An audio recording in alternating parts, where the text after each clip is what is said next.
This is the Timers Playbook podcast, and I'm your host, Mathebula. I'm a father to two beautiful boys, lovely guys, but also hectic. Now, raising these guys has forced me to up my game in all areas of life, mentally, emotionally, spiritually, and physically. Welcome to the Timers Playbook, and thank you for tuning in. The black father is not a homogenous group. They go through different things, different stages. It's diversity of stories. Not everybody's going to be your friend. Not everybody is going to. You're going to have some characters that you actually genuinely don't like. No, Tessa, I think you're forgetting. I'm just letting you. No, baby. I'm a seasoned broadcaster. You forget this. I didn't start broadcasting Izolo because of podcasts. Sacrifice is always demanded. Sure. There's nothing for Mahala, Baba. You have to give up something. There's a certain school that does not want to admit my child because Ridula Hagal. But let them be, let them play. I mean, and by you giving them chores, by you disciplining them, it's actually still letting them be. I don't think society is ready for that conversation because you can't fix something without understanding the cause. Yeah. So we're like, let's fix this GBB thing, but we don't want to hear your excuses. But what you're calling an excuse is why it happened. And the fact that is not the why we're talking about. That's just a reaction that needs to be dealt with. Obviously, Now, before you start listening to this episode, please subscribe to the podcast. And at the end of the episode, give us an honest rating. This helps improve our content so we can better serve you. Enjoy. Welcome to another episode of the Timers Playbook. Today, Sambulo, Mathebula. I asked him his designation and he wrote Mr. Bro, designation is your title, your job title. Oh, my job title? Yeah. Bro, I was like, what is designation now? And I remember in my mind, I was thinking, I need to clarify this and I just forgot. Yeah. It slipped my mind. Okay. So I thought it's one of those, doctor, advocate, Mr. So I just wrote Mr. So what do you do? I work as a manager for regulatory advocacy. It's basically lobbying. Okay. That's what they call it now. They don't like saying lobbying, but that's essentially what I do. So it falls under a risk function.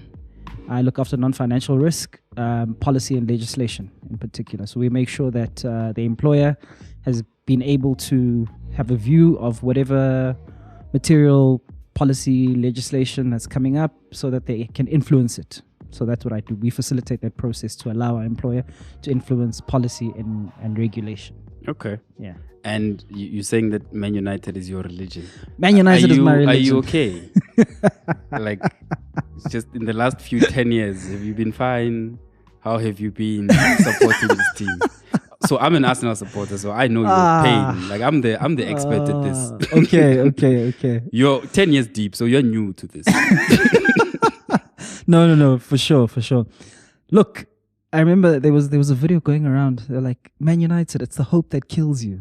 The hope hasn't killed us yet. Hasn't killed me yet. Yeah, man. If there's one thing you can't do, you can't change your team. Yeah. Through thick and thin, bro. That's the law, right? Yeah. Through thick and thin. I've tried, eh? No, you can't. I've tried. If you do that, you're a plastic fan. We can't take you seriously, And where are you going to go also? Exactly. So whatever happens, come what may, Man United. It's your thing. All right, cool, man. So, Sambulo, you got one kid at the moment. One. Expecting soon. When is the second one expected? And how's that scenario going of 5 years or 4 years deep, man. No kid, now expecting another one?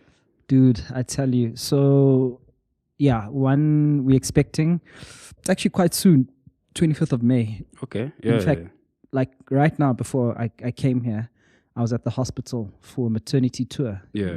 Just for them to sort of orientate us about what to expect, what's going to happen, etc., etc. It's quite an interesting one in the sense that on the one hand, I feel more relaxed because it's not my first rodeo as a parent. But on the other hand, I feel like a slight sense of panic because I'm like, hey, do I still remember what to do? And do you?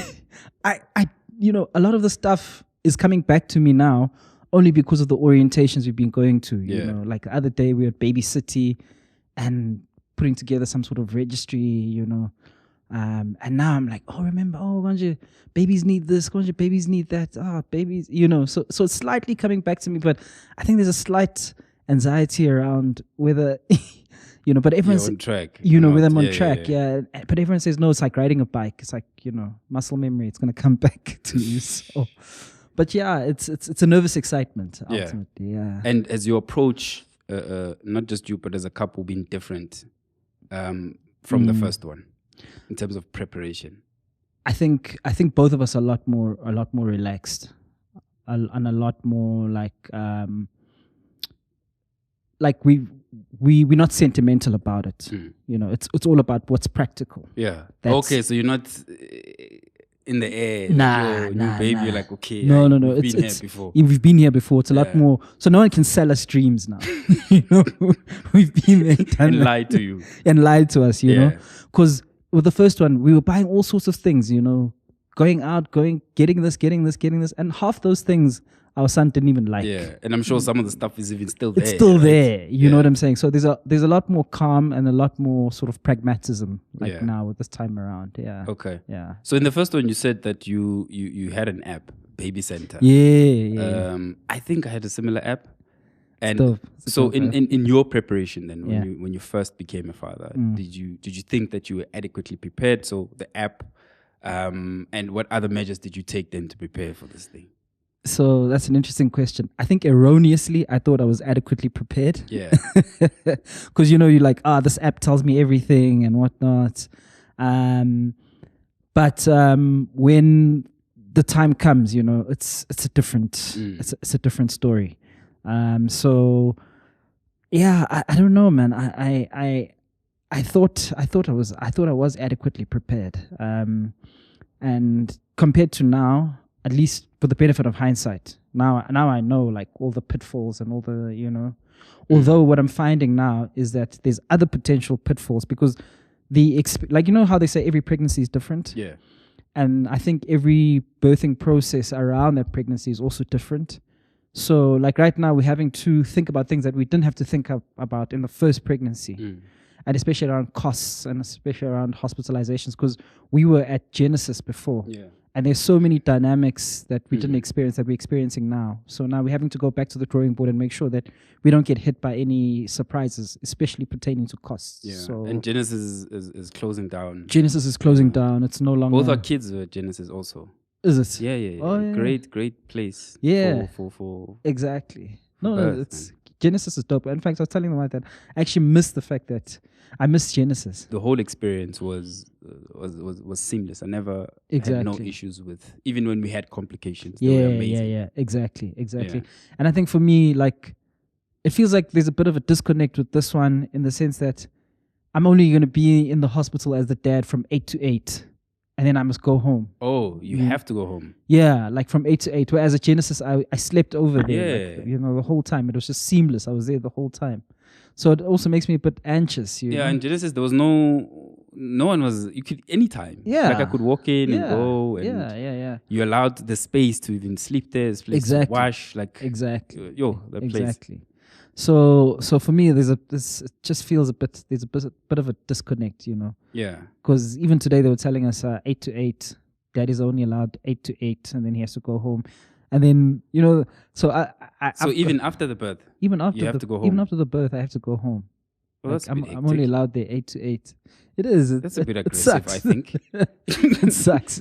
And you didn't throw your toys and be like, this is unacceptable. No. It's just the way it is, I guess. You know what I mean? No, that just does sound. It sounds weird, bro. I wouldn't know what to do. And also the whole notion that, like my wife's gonna be there, so I leave at 8. Then she's there alone with the baby, newborn baby, and then they can take the baby to the nursery to go sleep while she sleeps. And like all these crazy stories about baby swapping and shit like that. This happens overnight. Yeah, so the baby sometimes can sleep in the nursery, or the baby can sleep with her, like if she's got a private room. And mind you, the private room costs an extra 3,000 rand for the number of days that she's going to be there. It's Garden City Hospital. So we've gone with Garden City Hospital because our medical team is based there. And it just makes more sense, So that's why I'm also like, I have to think about forking out an extra 3,000 rand just so we can have a private room so that the baby can sleep with mom the whole time. But also, then does mom want to sleep with the baby the whole time alone? She needs the support. So how is this different then to Genesis in terms of costs and medical aid? So medical aid doesn't cover. Medical aid doesn't cover private rooms for some strange reason. At Garden City. At Garden City. But they did it. Okay, all Genesis is private. It's private, yeah. But at Genesis, I had no issues with medical aid. No surprises, nothing. No issues. It was just seamless, like I say. Oh, okay. Well, that's I wasn't aware of that. I didn't realize that it's an extra cost or they see it as something different. I just thought it was normal. It's also a surprise to me that they're like, if you want a private room, you're gonna have to pay 1,000 rand a day, and because you're having an elective Caesar. For argument's sake, you're going to be there for 3 days, so it's going to cost you 3,000 rand. Cash up front. And if I want to stay as a dad, it's an additional 1,000 per day. Just to sleep in the same room as your family. Exactly. Wow. See, now that you put it like that, it's actually sounding more ridiculous. You see why I'm not having any more kids, bro. No. And we already know how expensive these people are. Fit. Yeah. And so what were some of your biggest preconceived notions about fatherhood? And for those ones, how have they changed? Jeez, man. Some of okay. I think one that sticks out now from the top of my head is about discipline. I grew up with a dad who was very much like, it's my way, or the highway. And I thought I could apply a similar thing because my dad sort of he ruled the household with fear. It's like the type of dude who he walks in, you guys are watching TV, he just switches the TV off and no one's gonna say shit because not like us now. You know what I'm saying? Where people back chatting is normal. You know what I'm saying? So like it was a discipline mixed with fear. Yeah. And I thought I could cultivate a similar parenting style. Go pillar. But why did you want to cultivate that? Because I thought it's what I need in order to raise a child that is fit for society. For him to be a good child, quote unquote, for lack of a better descriptor. That's what I need to do. I need to put him in line. You need to put him. And I suppose you went with what you know. I went to what I know and what I thought. But then very quickly, those things were, those preconceived notions were dismantled. Yeah. Because you start to learn the kind of child that, that you have and what he responds to and what he doesn't respond to and what works and what doesn't. And then you start being open to the idea that maybe the way that my child is can shape my parenting style, So I think that was one significant preconceived notion that I had, is that I could be the disciplinarian that my dad was and instill fear, But nah, it doesn't work like that. It's not working. Yeah, I've always felt that also the kids will sort of like guide you in terms of where they want to take you. Because I had the same thing, right? I thought from day one, because I didn't read any books, I didn't read any apps, nothing. My wife did. And she works with kids also. I thought from day one, they're going to, they will sleep at this time. And then when you have a kid, you're going to have another one now. A child is a child, bro. Yeah. Own schedule, they hit milestones. So everything was catching me off guard. In terms of parenting and whatnot, and most of the things you see and read. That's why I have this podcast, so we can discuss nuances, how different and your experiences. But most of the things I see, internet, books, whatever, do not speak to the individuality of the child, of the environment, and of you as a couple. That's an interesting observation. It's all about this overarching advice. It's like fitness. Right? It's personalized. It has to be, because anfani is about your physiology is not the same. For sure. Right? We don't know what your medical condition could be, background, family history and whatnot. So you have to do a lot of work first understanding yourself and then seeing if you can apply this. Well, that's why it caught me off guard. And now I do not, most of the time I don't listen to any parenting advice. Because the only way I apply it is if you know my child. There's some things that help. That you say, cool, when you have a child like this, you could try this. But for the most part, you know, we're going to go pick them up today at 3. I fucking throw a coin. I don't know what I'm going to find today. For sure. You know? So you just prepare for that. Okay. And in that thing then, now that you have a 5-year-old now, and how would you describe him and where do you think is leading you towards? Man, I'm going to be gushing. I love my boy. I think he's such a... I mean, every parent speaks well of their child, you know. But when I look at my boy, I think he's such a well-adjusted child. I know that it's quite broad, it's quite vague, but he's such a thoughtful kid, man. He's such a thoughtful kid. He is very... I consider him soft, you know. He's big. He's quite for his age. He's quite a big kid. Doesn't like to get physical. He doesn't. We've actually had to teach him to say, look, if somebody hits you, you got to hit back. You know, we've had to cultivate that. But he's, like I say, he's quite thoughtful. He's quite, you know, he's an affectionate child more than anything. He's an affectionate child. I love you, mommy. I love you, daddy. You know, and especially when he's about to sleep, you know, it's 1,000 I love yous. Oh, you know? Really? Yeah. Oh, wow. You know, and he'll come and he'll rub your ear, you know. So he's a very an emotional He does kid. the ear thing? Yeah, to soothe himself. Oh, wow. That's like TJ. TJ does that. Yeah. Is it? Yeah. What you've just described now is TJ. Really? To the T. Yeah. That's so interesting. Yeah. Because I've always wondered, and I've asked the mom, like, why does he do that? He'll come to you. He'll do it himself, and then, when you guys are sleeping, do it, and he wants to do it to his brother. Yeah. And then it causes aggression from the small one. Wow, that's so interesting. Yeah. And sometimes, you know, you just know when he's like fading that you need to adjust your position on the couch and bring your ear so that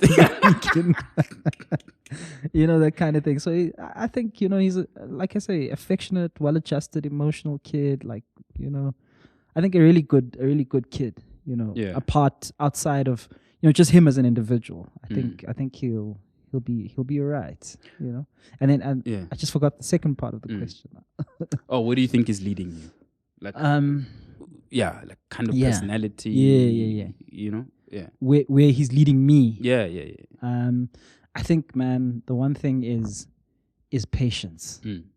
That's the one thing. Yeah, that's the one thing that he's leading me towards, because I'm a control freak by nature. I like things done here and now. It's a big complaint even from the wife to say in the house that you know, you just want things done your way on your schedule, and you know, and I'm a middle child, by the way. So I've got an older brother, older sister, younger brother, younger sister from between my mom and dad. Yeah. But they say I act like a firstborn. The way that I am, especially the way that I sort of, quote unquote, dictate what happens in my family. Yeah, but who else is gonna do it? You know, so I'm very much like the decision maker. Yeah. You know, things come to me. I like to think through things. I like to, you know, forcefully suggest sometimes what ought to happen. Yeah. But those things I'm working on. So I think for me, what he's leading me to is patience. Yeah. You know, he's teaching me patience. That's something that's like, he's 5 years old now, and this is something that is dawning on me like recently. That shucks, man, this kid, he's just his own person. I can't control him in the way that I control other dynamics. And you know, I need to be patient and sort of you know, just let him be and see where he's going and sort of try to adapt to that. Okay. You know? Wow. So it's interesting that his personality is so similar to my firstborn. And I wonder where this thing comes from, because I feel the same too. I feel that the kid is soft. He's kind. My biggest worry about him is that he's going to get bullied. you know. But I don't know where that comes from. Like, I don't know what we're expecting. Like, what do you think? What do you want him to be? Like, in the house, it must be rough. Because when he's like that, then we're like, because his brothers, it's not rough, but his brother's a bit more expressive in whatever, you know. Is that what we're expecting then to show a bit more aggression and what in the house, when I think we need a bit more affection in our lives in any case, for sure, you know. But that's my biggest worry about him. Although like you, I think is an amazing human being. I am shocked daily. Yeah, this is my child. No, I know you, boy. I think I've even once asked you. Is there a specific parenting philosophy technique that you guys are following that has made him the way he is? Because, like I say, you know, like I'll show up at school with my son because I drop him off at school, and TJ will come running to me, and he'll be like, and he'll grab Zano's hand and he'll run with him to the classroom and say, "Hey, they're in the yoga. Let me take you to the yoga." And I'm just like thinking, "Geez." yeah, he's conscientious, that guy, man. So I think it's more the mom, eh?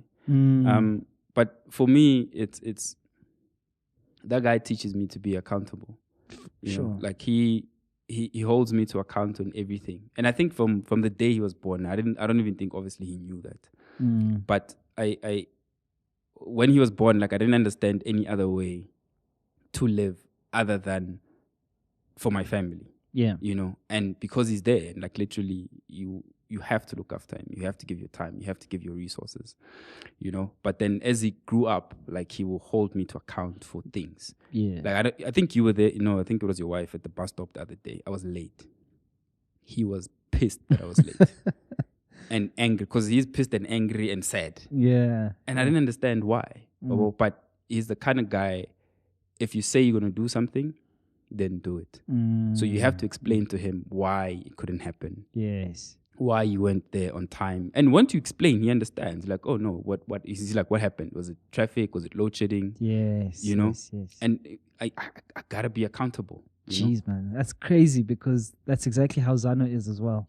You can't get away with bullshitting him. Yeah. You know? And as you're saying, the cool thing is that once you explain and once you've articulated what the issue is, then it's fine. Yes. But you have to. And that's a different scenario from when we were growing up. That. No one was well, I don't remember anyone being accountable to me, right? In our day, at least, you know, you couldn't hold your parents to account that. They didn't have to explain anything. We in Ghana, and especially me, like Zulu, you know. Yeah. Who are you? Your children must be seen, not heard. Yeah. You know. Yeah. And it's a different time now, man. And I think it's good because I want to be definitely different from my dad, right? I definitely don't, because my dad wasn't there, so I don't want. Well, I don't even know like what kind of father he would have been, so I have no idea. You know, but I want my kids to be able to speak to me and share things with me for as long as possible. For sure. You know, so because my kid is sensitive like yours, in the past 3 days, I've just actually decided, you know what, just lean into whatever it is. You know, because he'd come and he's like, oh, pick me up or dress me. I'm like, dude, come on, you're turning 7. What is this? You know? But he is that way. He's very emotional. And because he has a little brother, it's so apparent for him that, okay, Law is treated differently. Law does get picked up more. You do put on his clothes a lot more. So I'm like, okay, cool. Let me just lean into this thing and let's see. He wants me to pick him up. What is it that you want? You know? And I'm getting a lot more back by doing that. Because before I'd be like, no, dude, you're turning 7. You must wash yourself, tassa yourself. Like, what is this? Yeah. You know what I mean? And then it just becomes a knock-on thing. But now, like in the past 2-3 days, I get a lot more. He's happier. I see. Because as fathers, Chief, we're not so far from our fathers. We can cause shit in this house. For sure. Just because we're moody. Exactly. You know? Exactly. No, 100%. Yeah.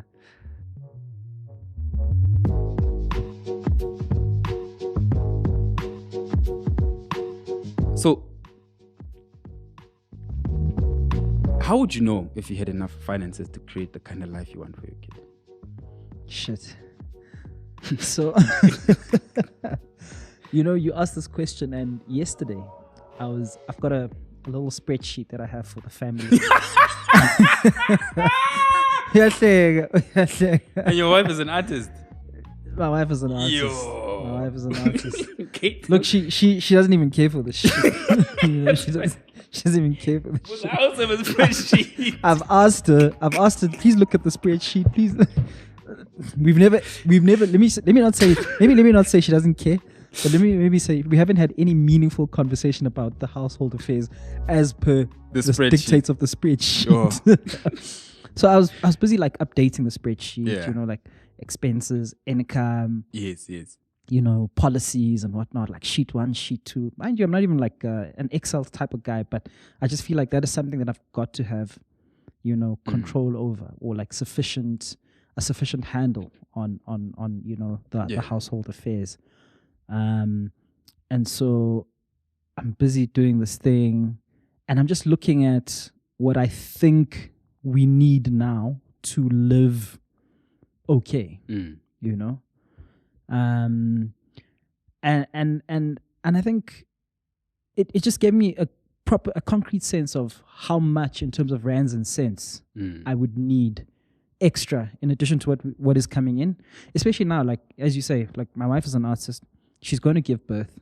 Unfortunately, as an artist, sometimes whether you like it or not, you're an entrepreneur, you eat what you hunt. Yeah. So she can't go hunt now. Things have slowed down. She's not taking gigs, she's not taking bookings. She's going to give birth, so probably May, June, July, she might not be earning a thing. So I have to think about how we navigate through those months, you know. So that's what prompted, you know, this exercise now. So doing that exercise, it gave me a good sense of, okay, this is how much we'll need, this is how much. But then I also thought to myself, longer term now, you know, like when she's back on her feet and whatnot, I was just crunching numbers. And, you know, so there's an element of it, to answer your question directly, there's an element of it that is just down to numbers. Yeah. You know, just down to numbers, because I want to be able to go on holiday, you know, like when, for example, when schools close. Yeah. Like we were actually talking about it yesterday, that the schools are going to close for a month, like for the mid-year break. Okay. You know, so what do we do? They are? Yeah. Damn, bro. 30 days. Almost 30 days. So what do we do with these kids, you know? And so you want to be able to have enough financial resource to make holidays an experience, you know, not just go to your grandmother's house and that's it. I mean, there's nothing wrong with going to your grandmother's house. He was at his grandmom's in Durban now, and they had a whale of a time, you know. You know, God bless the grandparents. They're just phenomenal on either side of the divide for us. Yeah. You know, but you also want to be able to do stuff with the kids, make their childhood memorable, you know. And I think we're also fortunate in that, you know, we've been able to put them in a decent school. So those are other things that also tell me that, you know what, you're sort of on the right track. But it boils down to the rands and cents. It was a concrete realization that, you know what, more needs to come in. Yeah. Just in terms of rands and cents. And you have a figure. I have a figure. Yeah. I have a figure. And you have a plan. I have a figure and I have a plan. Okay. You know? How's the plan going? Well, the plan is waiting on the figure to materialize. No, I'm saying the plan to get the figure. Oh yeah. No. There's definitely a plan in place. There's definitely a plan. It's an active pursuit. Okay. It's an active pursuit. You know, it's multifaceted. Like on the one hand, I'm in the labor market. I'm in the job market, looking for better. What can give me better in terms of the rands and cents. You know, and also I've also started thinking quite intentionally about what other skills, you know, can I sell to make a little more. And this is more like related to now my deeper interests and passions, you know, to see if I can generate some sort of like side hustle income type thing, you know. Well, I can tell you this, and I hope one day that young people listen to this podcast. At 40 with 2 children, it's very difficult to do that.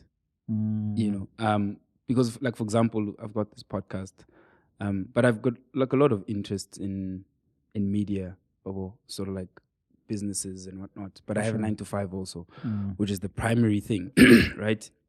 So after having gone through retrenchment and COVID, I got a job to stabilize. You know? But then the job takes up time.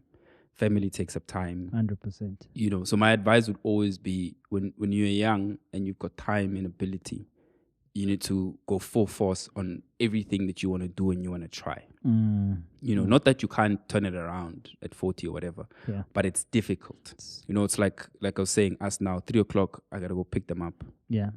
And depending on where they are, right, it's an extra 30 minutes, maybe an hour, depending on where they are, because they might want this, then it's bath time, you know, then it's supper time, then it's load shedding.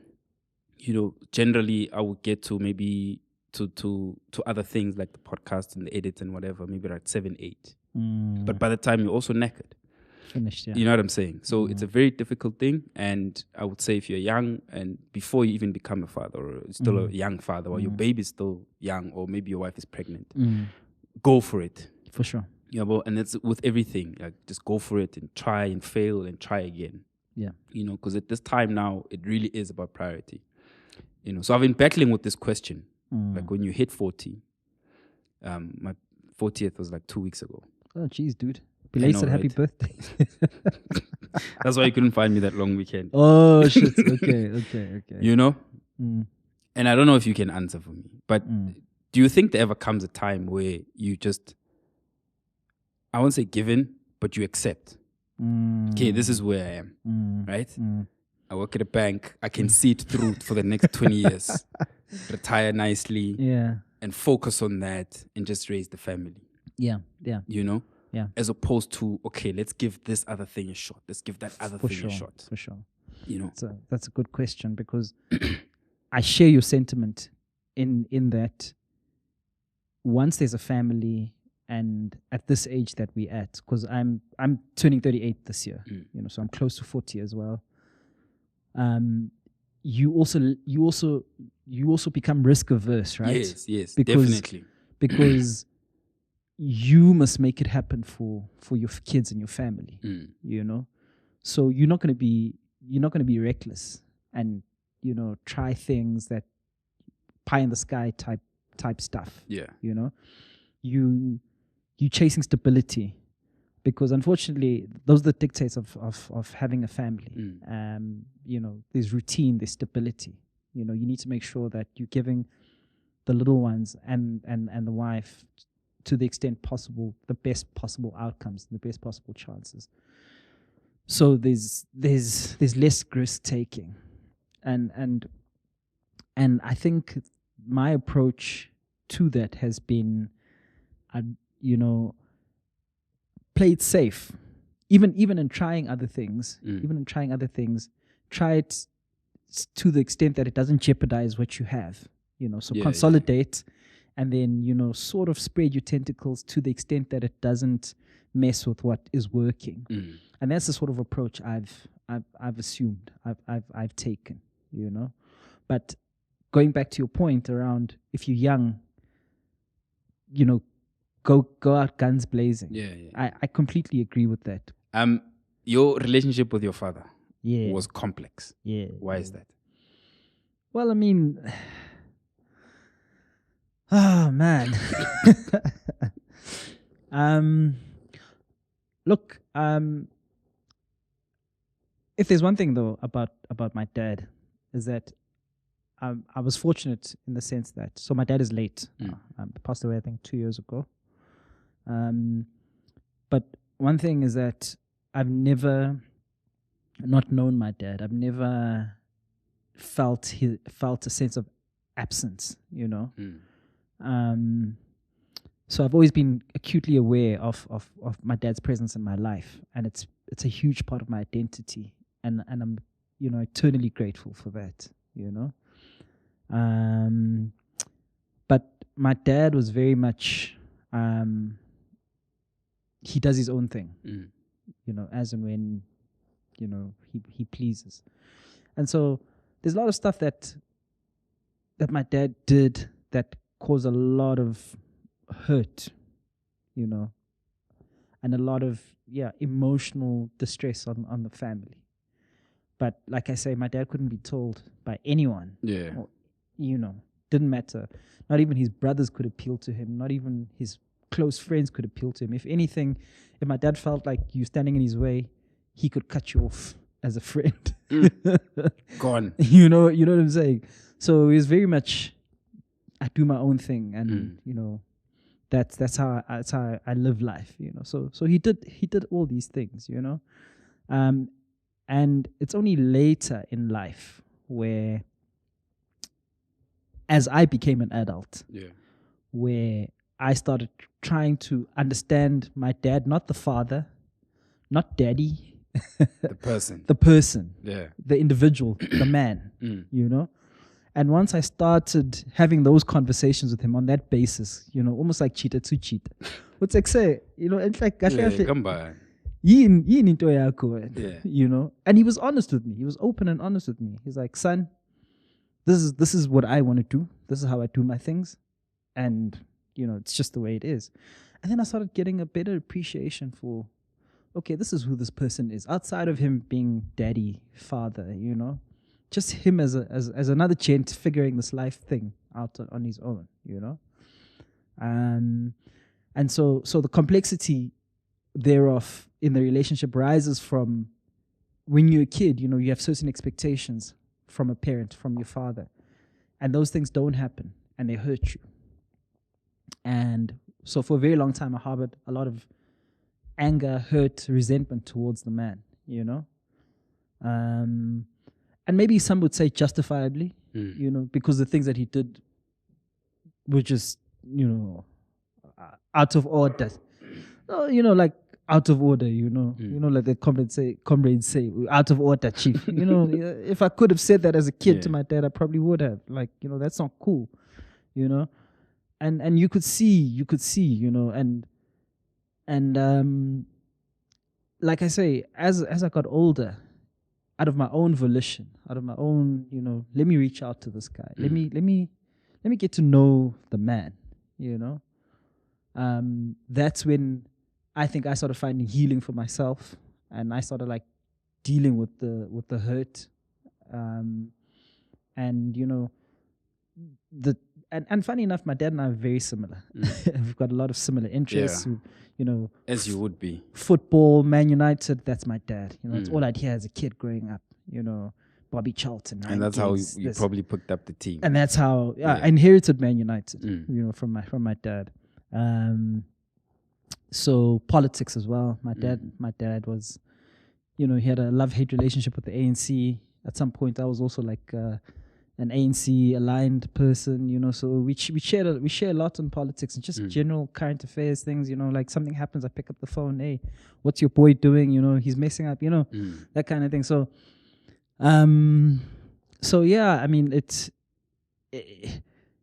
like objectively speaking, there is a lot wrong that he did, but there's also a lot of good that he did.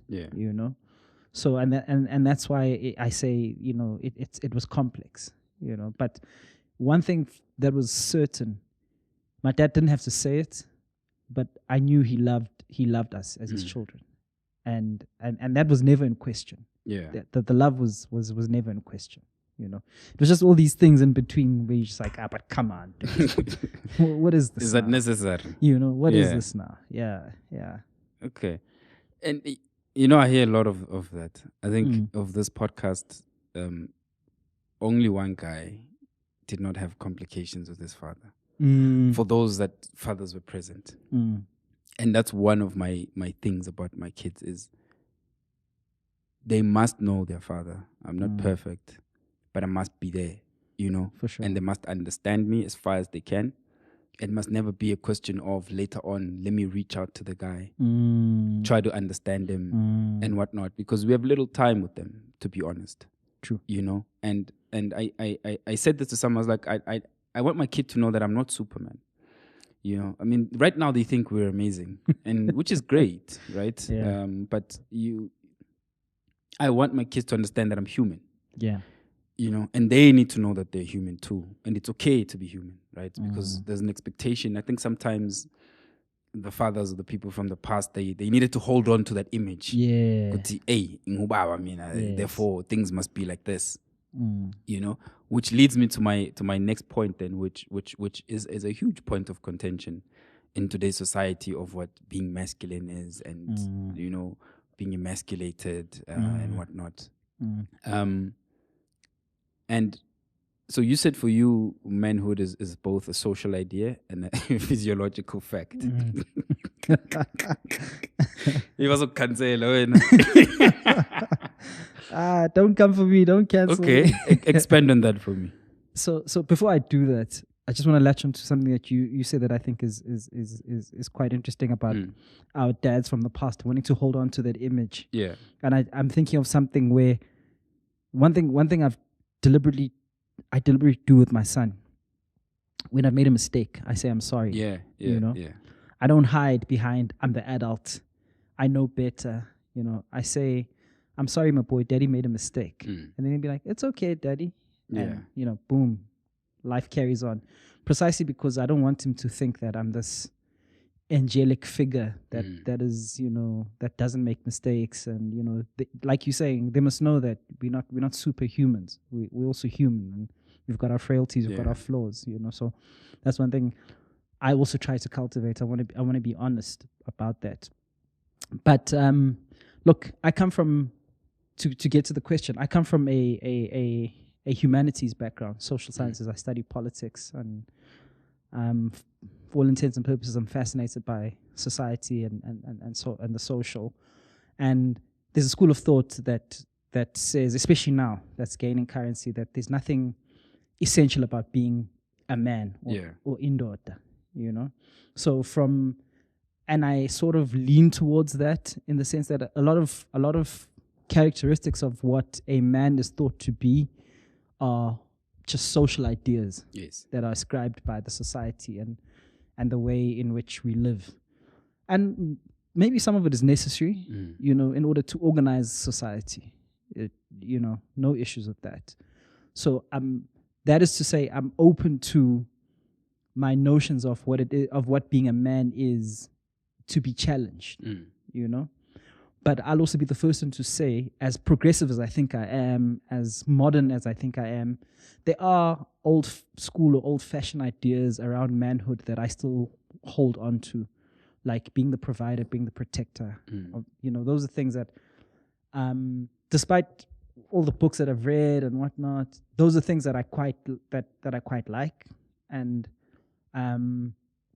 I quite it's a way in which I want to live. You know, I'm going to be able to provide for my family. I'm going to be able to protect my family, you know, etc. But at the same time, they're not so deeply ingrained that if those things are challenged, then, you know, my whole notion of what being a man is will fall apart. Falls apart. You know, I'm open to the idea that, you know, there's not the sum total of who I am as a man, you know, and the physiological fact part of it. Look, it's not to take away from the fact that, you know, there are people that there's a lot to be said around us, you know, gender identity, sexuality, and whatnot, you know. But for me, I'm fortunate to not have to grapple with those things. To not have to grapple. So for me, I'm comfortable in my physiology as a man and identifying as a man. You know, that is not to say that anyone who doesn't, or anyone else who's got a different perspective is you know, I don't delegitimize any perspective. I'm just talking about me personally. You know, so that's why I say it's both a social idea and a physiological fact for me. That's a good answer. Wow, dude, you did so well. I was like waiting. I was like, let me hear this one. No, but that's proper. It's good. No. It's all love, man. Nah? All love, All right, cool.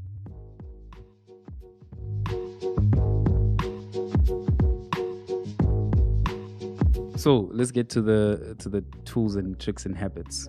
Yeah. The first one you said was fathering is a co-creation experience between you and your child.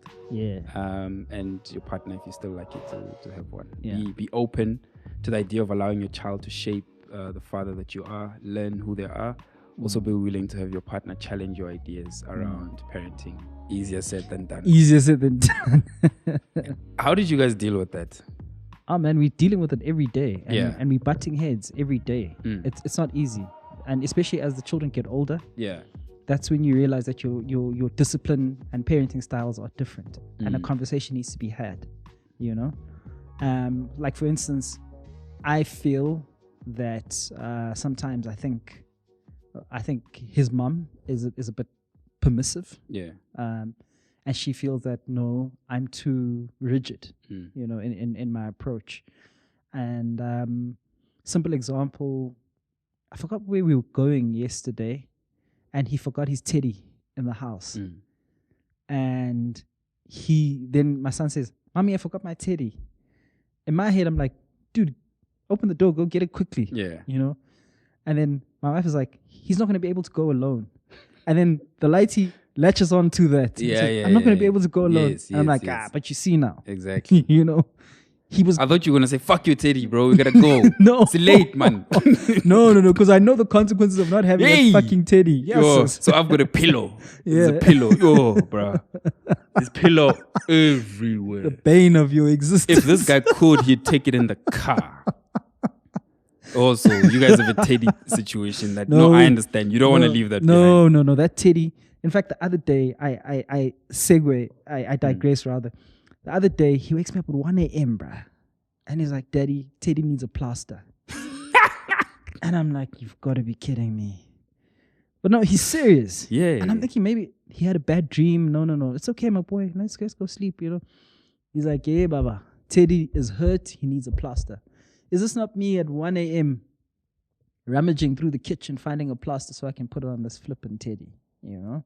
But I did it, you know, and then he was happy, we went back to sleep. So this Teddy thing is deep. Yo, the things we go through. This Teddy thing, gentle parent. Hey. But yeah, man, like it is a co-creation. Parenting is a co-creation between the child, and your partner. If you're lucky to have a partner, and that's something I don't take for granted. Because parenting is a lot. Yeah, you know, no, it's hard, bro. Sometimes you got to be able to tap out and say, "Tag, you're it." Yeah. You know? So, and you know, it's we sort of finding ourselves each day. We haven't figured it out, his mom and I. And like I say, we there is a butting of heads. There is a tension, you know, because she's very specific about what she likes and doesn't like in terms of how she wants us to raise him. And some of the things that, even if it's not in the moment, right, she will raise something, and then later on it will marinate. It will marinate with me, and it will land. And I'm like, actually, she's right. Yeah. You know? I might not As go they back, do. you know. That's their job.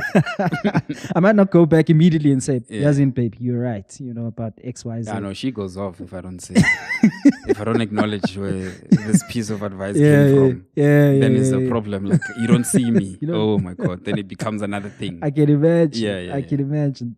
So like sometimes there's, you know, so I don't, when I say you've got to be open to being challenged, like I will listen to her. But then there's also some things that I'm steadfast on. Yeah. You know, where I'm like, this I dismiss. You know, she says this. And then I'll try to persuade her. And say, like, but look, you know, this is how I think it should be, and this is where I think you erred. And then luckily my wife is better at conceding than I am. whenever I raise, and I think that's a superpower she has, man. Shit. It's like, I wish I could do that sometimes. Because like immediately when I raise something that makes sense to her, and she can see that it makes sense, she's just like, oh, okay, cool. You're right. And sometimes for satisfaction, I want to rub it in. Yeah, of course. It's almost like you need to say it in a different way. And then they're like, but I heard you. I get you. And then I need to keep emphasizing and reinforcing. But like it is a co-creation. It is a co-creation. And even like we touched on earlier, is that with the lighty, is that I need to learn who he is. I need to be open to his personality, what works, what doesn't. Like for instance, for example is I can't hit Zano. Zano doesn't respond to being beaten. He's like his mother. He's got a high pain threshold. Hidings do nothing to him. But when you shout at him and you talk sternly to him, you finish him. You know. Okay. You devastate him. Don't shout at that boy, or don't, you know. Yeah. He doesn't. He.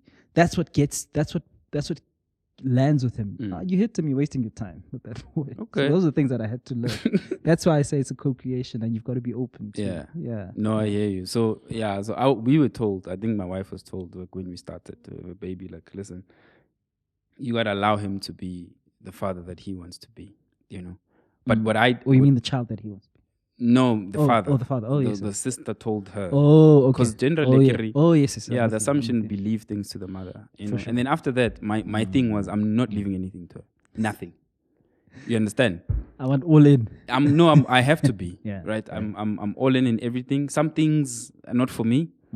But I think when it comes to the kids, it's not a situation of saying the mom is the primary parent. And this we fight about. I'm secondary to this thing. I'm like, no ways. I fully agree with you there. Yeah, well, and then we'll figure out everything. There's things that she's great at, but I make sure that I am here, I am involved. Definitely. There's no, mommy does this, doesn't. Okay, really? Yeah. All right. And then you said, obviously, there's no substitute for spending time with your children. Be deliberate about carving out some time, and then remain consistent. Yeah. So what I wanted to ask you about those two things in closing is, and in the pursuit of trying to create this better life, and I don't want to use the word balance because I don't know quite what that is, but I struggle with, I need to get things for you guys, but I also need to spend time with you. But sometimes, actually a lot of the time, I actually need to get away from you so I can build these things. That's how I feel. Yes. Does that make sense? 100%. So I'm struggling to build and then still spend time. Yes. Yes. And I feel like if I had, I don't know, weeks or months or something, I could just focus on this and hyper focus on this thing, build it, and then come back. For sure. But also that's how we lost time with our parents. Exactly. You know? So how do you maintain that, the consistency and the carving out time and pursuing this life that you want for them? That's an excellent question, because it's exactly the struggle and the tension that I feel as a parent, as a father, as a spouse. You know, the way that in which I deal with it now, to answer your question directly, I take what I can get. I take what I can get. You know, TD Jakes. I'm not even a big fan of this TD Jakes guy, but I acknowledge that he's great, for the people for whom he is, whatever he is. But he said something that was interesting, that resonated with me. He said something along the lines of, as a man, if you are there, you are not providing. If you're providing, you're not there. Yeah, I saw that clip. Yeah. So that clip was like, shucks. I mean, I was like, no, it's not to make excuses for deadbeat dads, but there was something about it that resonated with me, so much so that, and I think there's an element of acceptance that I've accepted that I can't be there all the time because I'm building this life for you guys, and then I take what I can get. Like Zano and I used to go on walks around the neighborhood, 1 kilometer walks, and it was like 1 kilometer, half an hour, 45 minutes, but it felt like the world. We just chatting around all sorts of random things. Be telling me about robots that climb trees, that things that don't make sense, that are incoherent, but I'm just there and I'm asking questions, and that was our daddy and son time. Just walk around, and those things have now been replaced by every Saturday we go to a place called Green Room. Whenever especially when I have money, I make it a point that after I'm done with my thing, because I wake up in the mornings and on the weekends and I either cycle, I either run, I do something for myself. Yeah. But then afterwards, it's me and him. Okay. So that's the part of being deliberate. That's the part of being deliberate. Yeah. Like on a Saturday, so much so that I always say we live at that place. They know him, and I like I like consistency. I like predictability. So that's why I go to the same place over. Oh, I hear. And you've been inviting me to this joint. Yeah. And I like it because it's small. You can see everything. You know? You want that. You don't want these things when you like, must run after your child. So you can see them when you're there. And even the staff know him. Everyone greets him by name. You know. No, we're coming to the green. Let's go. so that's what it is for me. Take what you can get, and try and strive. You know, it's important for us to build for our kids and build for our families, but you take what you can get and accept that you can't be there all the time. Awesome. Yeah. Man, that's a great note to end on. Oh, man. Bro, thank you so much for your time. Thank you so much. I appreciate for the invite, man. This has been amazing. Yeah. That was the Timers Playbook. Thank you so much to our guest for taking the time to share their story. In fact, thank you to all the guests for coming on to this podcast. And a big shout out to our engineer, Unati Ngubeni, for pulling the show together. Most importantly, thank you to you, our loyal listener. None of this is possible without you. If you haven't already, before you leave, please rate the content and subscribe to the podcast so you don't miss any updates. Until next time, hola.